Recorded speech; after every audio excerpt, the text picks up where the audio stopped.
So, not sure why I have not broached this on the channel yet. It's such a big part of our lives, and I want to share about it now. And that's our world schooling, homeschooling, unschooling journey. And we've been doing that since before, well, not before my daughter was born, but it was the seed was planted before that. And I'm going to talk about that in a second. Like, why we even made this shift is one of the biggest questions that I actually get asked, where that came from. And I'm going to tell you, and some of the mindset shifts that I had to make in order to do this, like this journey with my children. It's been a learning experience for me, and I want to share that. I also want to share the one book that changed everything for me. It was the catalyst for my mindset shifts and how I was able to more confidently jump into the journey, as well as like what my record keeping looks like, what our flow looks like, and why, etc. So if that is of interest to you, come on, let's talk about it.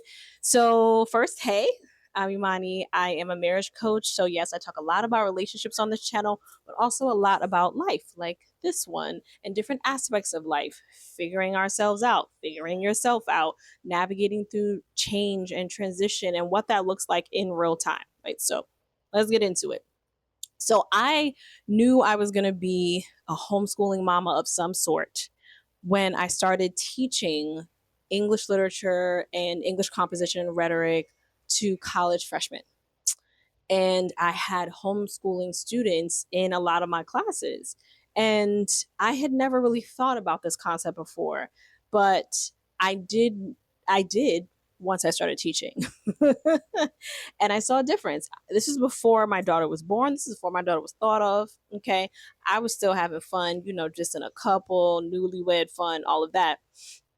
And I remember having students in my classroom who were homeschooled. And I noticed that they asked really deep questions, that they really went for clarity of an assignment before they dove in. Sometimes they would come back and ask clarifying questions if anything came up to them. They like to bounce ideas off of me. Sometimes the level of their writing was very thoughtful. It was very thorough. And yeah, they took the reins on their own and did their own thing. They went above and beyond. Well, not really above and beyond. I think that because that depends on the system standards, right? If this is like the average, then other things, oh, you're going above and beyond. So really they brought their best selves to asking a question and then figuring out the answer, doing the research, etc. And so I noticed this with different homeschooling students throughout the years. And sometimes I would just sit and talk to my students that were homeschooled and ask about their experience. And yeah, it started to plant a seed in me in my early 20s, years before I had my daughter, that when I did have children, I'm like, I think I want to consider homeschooling. So then flash into like 20, it had to be 2015, early 2015, I get pregnant with my daughter. And I'm like, okay, we said we're going to do this homeschooling thing. What does that look like? And the first thing that my schoolish brain, and I'm going to say why I call it schoolish in a second, thought of was like school at home, which is definitely part of the umbrella of homeschooling, which is you connect with an affiliated school. They have a curriculum, they have teachers and things like that. You have your tests, you have your papers, all of your assignments. You are just doing it online instead of doing it, going to the class in person. Think circa 2020, when that's what a lot of people were doing, right? Everybody was doing classes and courses in school online. So it was basically that. If you went to the school, now you were doing school at home, or at your computer or your tablet, what have you. And I was like, okay, that's an option. But something about that did not feel like I was, I want to say bucking up against the system, as if that's something that I thought that I wanted to do. That might just be hindsight. You know what I'm saying? I don't know if that was my thinking then, but there was something about it that felt very much like I was, like wasn't aligned with what I was thinking, right? Again, this is my thinking, is what works for my family. I know many homeschoolers, and we most of us all do our thing differently. What's best for our families. And so I was like, I don't know. So then I read this book. I don't know if I'm gonna put it here or here. But I read this book, Akila Richards, Raising Free People. And if you were in Atlanta and thinking about homeschooling, unschooling, what have you, like you read her, you knew who she was, you heard her name, because she was at the forefront of conversations around this idea of unschooling, around this idea of removing our mindset from schoolish ways, or traditional schoolish ways, the testing, the teaching to the test, the you're at this grade, you need to learn this thing, that learning only happens in these hours and in these ways, and all of these boxes around education. And there wasn't any flow, and it did not honor the student or the person in the same way in some traditional schooling environments, right? And I read that book and it changed everything, because now I'm questioning my own understanding of education in school. I'm questioning how I interpreted school now that I'm an adult, and how I dealt with school. I've talked on this channel about kind of my syndrome of like the identity and the armor that I wore of being an A student, and how that lent itself to perfectionism later on in life, and how that was stifling. I had to work on that, right? Because schooling, tests, all of that's where I got the accolades, the awards, the things. I'm like, that's where people are proud of you, right? People clap for you, and things like that. So yeah, I had to question some of my own schoolish ways and the things that I was taking from the traditional education system, and everything I thought about what made someone bright, or I had been in programs where you're gifted programs, like all of these things. I'm like, dang, well, now you just turned it upside on its head. It's an amazing read. Whether you're considering unschooling or not, it's an amazing read for yourself to start to process some of that stuff. So this was the inception for me of, all right, I want to do something like this is the thing that felt aligned for me. And so once that was the case, I started looking, well, what does this really look like, right?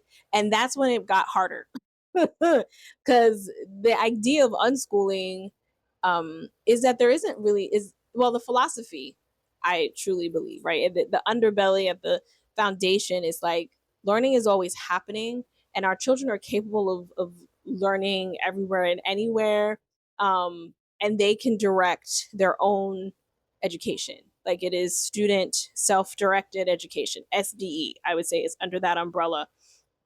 And it gives them it gives them a lot of autonomy over what they're learning, how much time they spend on it, when they're learning it. And traditional schooling has pacing for all of those things, and boxes and rules around those things. So it takes those rules away and says, well, what if they're interested in this, and we let their interests guide what happens next? Their desires guide a conversation around what could happen next, right? Learning is always happening. It doesn't just happen in school and then we get to stop doing it, right? Put our books back down when we get home and actually have fun now. Now we can play and enjoy ourselves after we've done the grueling thing of school. Whereas learning is just a continuous thing. And there's so many labels and words, and like, you have private school, public school, traditional school, self-directed education, these kind of umbrellas, and you have the things underneath the umbrellas. When you think about Montessori or Waldorf or Rogerian, like all those, you do enough googling, all of these kinds of alternative ways of learning pop up, and alternative schools, right? So still school, still philosophy, still a school of thought. And I was like, this feels good to me, because I remember back in the day when Nooks were a thing, and I got my first Nook from Barnes and Noble. I got this cover, and on the cover it had a quote that says, "Don't let school get in the way. I never let school get in the way of my education, or I never let schooling get away in the way of my education." And that was the first seed of me separating the idea of schooling and being schooled from being educated. And I was like, huh. And I knew enough people who had been self educated to know that education comes in many forms. And yet, and still, I was up in there, my mindset. And so the flip for me was, how do we make this more about what it is that you need, how you learn, tailoring it to you? What does that look like? And so for us, our flow, it's hard for me to put labels on things, because I don't know if I fit neatly into neatly into any category. But I would say my foundation is self-directed education. My kids, their interests, how they learn, what their special geniuses are. We all have them. I'm observing that, I'm looking at that, and I'm moving forward with that. And I remember repeating to myself, learning is always happening. Learning is always happening because, and you might have this too, because I was so thinking about learning in terms of subjects, right? Like this is your subject. This is math, this is social studies, but and you've got to learn through the lens of the subjects. If not, what are we doing? Like are we learning, or are we just wasting time, right? This is my stuff that I didn't want to carry with me, stuff that I had to figure out. And so I was, for instance, my daughter really loves, she's really into drawing right now. Those of you who follow me on my Instagram stories, you'll see that my daughter is in this anime art class. She loves it because she really loves anime. So learning this style specifically of drawing is really fun for her. So yesterday, for instance, she spent like 2 hours just drawing and working on her drawings. And you might be like, in another in another lifetime that is also this lifetime, right? So a few years ago, when I'm still unlearning things, I might be like, oh, you can't spend like 2 hours, drawing. You need to do this. You need to work on this, right? But the reality is now I ask myself, well, what is she learning in this moment? In this moment that she's spending 2 hours drawing, she's learning how to focus. She's learning an element of discipline. She's learning how consistency and practice, eh, you know, gives her a sense of accomplishment and progress. She's learning to trust in herself. She's learning to um, figure things out when it doesn't go her way. For instance, my daughter loves to work with her hands. Anything crafting, anything that she can build, anything she can make, this she can spend all day on. Okay, not just a couple hours. Okay, she can spend all day. Okay, doing crafts. And again, it's like, okay, what is she? I'm asking myself the question: what is she learning in this? There was a season where she would work on a craft that did not come out the way that she wanted to, and she would get so frustrated and she would give up. And I'd be like, you can do this. You can take a break and you can come back to it. This is an opportunity for you to figure it out. I talk about examples of how I started this. It didn't come out the way I wanted, and then I had to go back to the drawing board, or I had to tweak it or change this one thing. And I had these moments where I just had to figure it out. So, about 4 years ago, 4 or 5 years ago, she would be so frustrated. She would just be very mad. Now, in the last couple of years, she will work on a prototype of something over and over till she gets it the way she wants it. She'll do it. She'll be like, this is the thing that's off, and she'll figure it out. When she has a project, there's some project management that's happening because she's like, okay, what do I need for this project? These are the tools that I need. These are the materials that I need. Let's go to the store. I'm going to get the materials. And she's like, well, I have this amount of money. How much do the materials cost? I'm going to buy these materials for this craft. Oh, I forgot this material. What can I use instead of this? She had one that she did maybe a few days ago, and she's like, I don't have this, but I can use these two things to still make this. It'll still be similar enough, and I think it can work. She is pivoting in real time. She is managing a project. She is working that out in her head. She is working on her finances, all of these things. I'm asking myself, what is she learning to expand my ideas for me of like, she's always learning something. That philosophy that I repeat to myself over and over again, those are the ways that I'm able to anchor it into something that I'm seeing and remind myself that it's not just something that I am saying, it's something that's actually true. I have seen her growth in that, and it's amazing. I wish I had my phone because I put some notes and I don't remember what those notes are. But oh wait, it might be here, y'all. Wait, because I'm like I can get off of on a tangent and be like, I don't know what it is that I was trying to say. So bear with me because this will not move out the way. And usually I don't have notes, but I'm like I want to say this, and I think the monsoon that's happening right next to me ruined that for me. Ruined my train of thought a bit, just a bit. Okay. Yeah. So the question that I asked, okay, what is she learning? Got that. Boom. Doesn't have to fit neatly into a subject. That was a big thing for me. And the other part for me is, does this go beyond just memorization? or how can we help it go beyond memorization?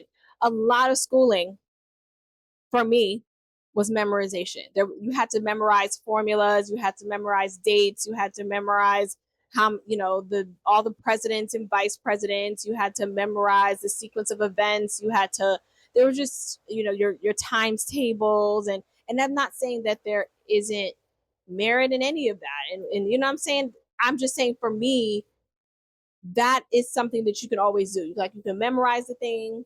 I memorized a lot, don't remember it now because I don't use it. But if it is something that needs to be memorized, can I find a way to go beyond just the memorization? Is there a concept here or an idea here that we can start to extrapolate, that we can pull from this, that is more tangible than just the memorization itself, right? Um, Even something as simple as, okay, you're memorizing your times tables. Well, why are we doing that? You might memorize your times table because you want to get, if you desire to be quicker with adding and, in addition, a quick way to be able to do that is by knowing your times tables. That allows you to move through this with more, some would say, efficiency and productivity, because you can do it quicker and do it still accurately, right? That's efficiency. And so take that concept and put it with something else. Why are you doing this? Is this going to be more productive? Is this going to be more efficient? Is this going to be easier without sacrificing the results or the quality? We're looking at those things conceptually, and that was really important to me, that she gets the concepts, that she gets critical thinking, that she's super skeptical. I'm like, sometimes I'm like, oh Lord, but I'm glad. Ask questions, question things. Don't take things at face value, especially in this day and age with these kids and the AI and the deep fakes and whatever they're going to be dealing with in terms of technology and the growth of technology. Asking questions is probably going to be really helpful. Those critical thinking skills are going to help, hopefully, separate some fact from some fiction. I think the other thing for me too is, since the cloud has covered everything, so the lighting changed. My bad, y'all. Um, is is what you're learning similar to that? Is, I ask myself, is what we're learning, is what she's learning relevant for life, for real life? So for instance, I'm gonna say this, I will prioritize finance over like algebraic equations. Like, I'm like, we can still solve for X, we can figure it out, did it again. That's something we can sit down and we can learn. But the finance piece, when we talk about the numbers of finance, that's real world, right? The fact that you have your money, okay, great. What's your budget for this? What does a budget look like? What, she has investments. What do your investments look like? Asking yourself questions when you're about to purchase something, like, what are your purchasing questions? What goes into your thought process when you're buying it? And I'm not telling her what it should be, but I'm curious what it is.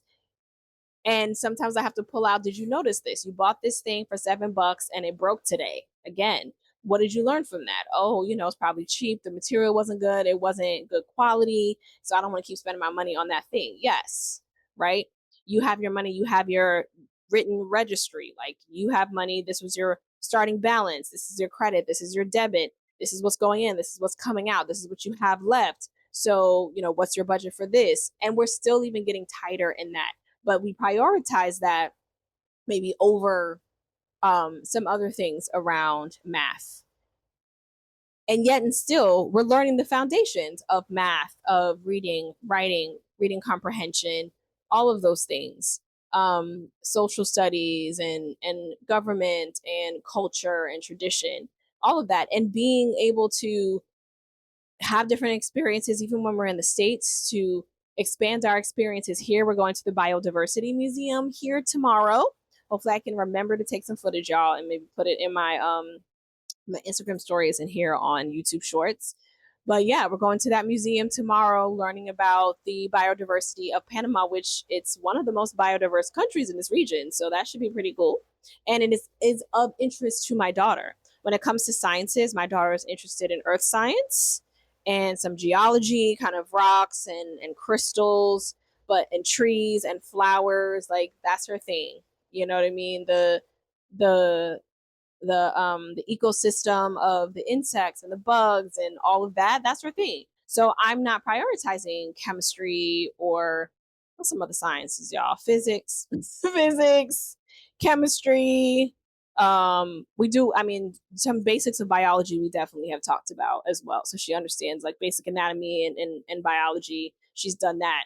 But where we spend time is in the earth sciences and geology. And, that's what she likes. So we lean into those interests. Um, a big thing for me too, I think there's an assumption that with homeschooling, because it says it in the name, that we're always at home. And that's not the case. There's a lot that we do outside of the home. I've always taken a very communal approach to homeschooling or curating our own educational path, as I like to call it, with Sovereign. She's always been in community since I want to say she was 3 when we started putting her, yeah, 3.5, putting her into homeschooling communities, homeschooling co-ops. She's been a part of various organizations, including Girl Scouts, and she was in forest school. Shout out to Gather. I love Gather. I miss you guys. Miss that community. She's in a forest school here as well, building, community here. We're looking at her doing part-time at a project-based learning, self-directed education learning school and auditing some classes there and doing some of their field trips. She's taking this art class. She's in swim, which is her favorite sport, and she has goals for swim in terms of swim club and swim team. And so working towards their goals, and she's going to be figuring out what it means to work towards physical goals like that when you maybe have to push yourself to excel at a sport. So that's going to be its own learning experience. So she's always been very socialized, and we've always been very community based. And so asking yourself that question of like, how can you engage with community? These are some of the bases. This is the basis for us and for our decision and for our flow. Learn the foundational things of reading comprehension, math, all that, like I said. But in terms of emphasis and focus, we're focusing in on one, our mindset, myself and her dad, because we've had a lot of time to like really settle into to being schooled and the idea behind that. So our mindset first, shifting that, asking ourselves what she's learning and that it doesn't have to fit into a subject, but knowing in our hearts and minds that she's always learning, going beyond just memorization, really honing in on, is this real life relevant? What does this look like? What are her interests? What does she enjoy doing? What does she love? And, just providing spaciousness for her to really dive into that and continue to explore it while we create space for her to explore other things. But she's young, and who knows what is going to pique her interest again. Like, she's coming back to drawing, but this is a different type of drawing that she's done before. So I spent way more time on that than I thought I was going to, but here we are, because this is just like real conversation. And one of the things that I think we talk about a lot with homeschooling is like record keeping and how you might do that and how it might differ and than other people. And for me, I do observations twice a year. I sit down and I dump out on my little spreadsheet all the observations that I have for her. And I do it from January to June and then from June to December. I'm trying to put a video up here of what that looks like, a little bit of a scroll so you can kind of see the spreadsheet. This is something that, yes, I do, but then I call her in, I get her input. Am I forgetting anything? What do you think about this? This does two things. It allows us to kind of keep some kind of record, but it is a very I want to say wholesome. That's not the word I'm looking for. It's a very comprehensive way. It's not just like a grade or anything. It's a very comprehensive way that we can look at what she's doing. And I look at it from varying angles and then bring her in to look at it from her angles. Two, it allows us both to see, like, okay, we did some stuff. Like, this is what we did this year in the last 6 months. And in this second 6 months, and this whole year, like, look at what you did. We also keep a book list because, at least in the States, we had a very robust like library culture. We would go to the library every week, and they don't have the kind of library culture programming and things here, and that's challenging. And to be honest, we're still figuring out what that looks like and how to navigate that. Right now she's doing a lot of audiobooks and ebooks, and she doesn't mind reading on the tablet. I don't think I could do that as much, but she doesn't mind doing that. And we get a few books for her to read. She has a couple of her own books that are thick that she works through while she's here. So we're figuring it out. It's not the same, but I do keep a list of her books as well, so she can see like this is what you've read. You know, I didn't put dates on this. This is just like a running list. I maybe could put dates like this is when at least like what year it was, what month and year or something like that. So I might update that in terms of the flow of the spreadsheet, but right now it's just a running list. So that is how I keep records. I have thought that as she gets a little bit older, maybe around 13, I might transition this idea into a digital portfolio for her. We'll see. And maybe it'll be something that she can just do. Technology is, that's her generation's jam. So it may be something that she creates. She uses this information and the data and transcribes it and translates it into a digital portfolio, which would be cool. Because I had definitely put in pictures as well of highlights and things she's experienced, places that she's gone, and things that she's done, like the vendor event, the youth entrepreneur vendor event that she was a part of, like those kind of things. I'll put pictures up of as well, some of her artwork, things like that. So that'll be cool, I think, in a portfolio. Let's see. So yeah, I mean, that is our flow. The book that really jump started things, the mindset shifts that we had to make, how I keep our, records. I just really keep observations. And I am always learning in this realm, which is beautiful for me too. It's not like I am the all knowing and I will tell you what I know. The process of even doing education in this way with my kids, this is my real life learning experience with her and with my son. I've never done it before. It's not the system that I went through. So it's not like I am repeating something that I already knew from my childhood.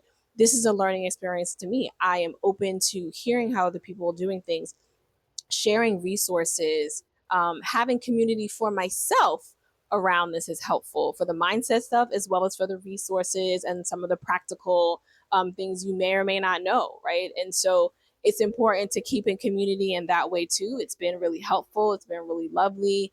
I have enjoyed it. It has allowed me to start to free myself. It allowed me to start to open my mind up to something different that wasn't always comfortable or felt very secure, or felt very, it's out of the box. Now, my family and I are not strangers to being out of the box. Like, my husband and I both work for ourselves. We sold our house and moved abroad with our kids. So standing alone outside the box is not necessarily new to us, and yet and still this is an ongoing journey. And learning for me is an ongoing journey. My learning is an ongoing journey. And in doing this with my children, I am often and continuously reminded of that. So yeah, I hope this was helpful. I hope this was interesting for those of you who are like gleaming for things. If you have, a lot of people have questions around the world schooling thing, unschooling, self directed education, all of that, just on a personal level. We all do things differently. At the end of the day, drop into what feels aligned for you and what works for you and your family. And tune out the noise of people that feel like there's only one way to do this or one right way to do it, because this is me pressing the mute button on that noise. So, yeah, but if you have questions, you have thoughts, please let me know down below. If you are a world schooler, unschooler, self-directed education, alternative schooler for your kids, let me know down below. Let me know what your flow is, what you do, what resonated with you. And yeah, thank you so much for listening. The rain is starting to get on my computer, so I feel like it's time to wrap this up. I am here making videos to remind us to stay connected to yourself, to your partner, and to creating the life that feels good to you. Okay. And that's why I'm here. For those of you who want to continue on this journey, hey, if that's your vibe, please subscribe and let's continue doing this together. Thank you so much for watching, and I'm gonna see you tomorrow.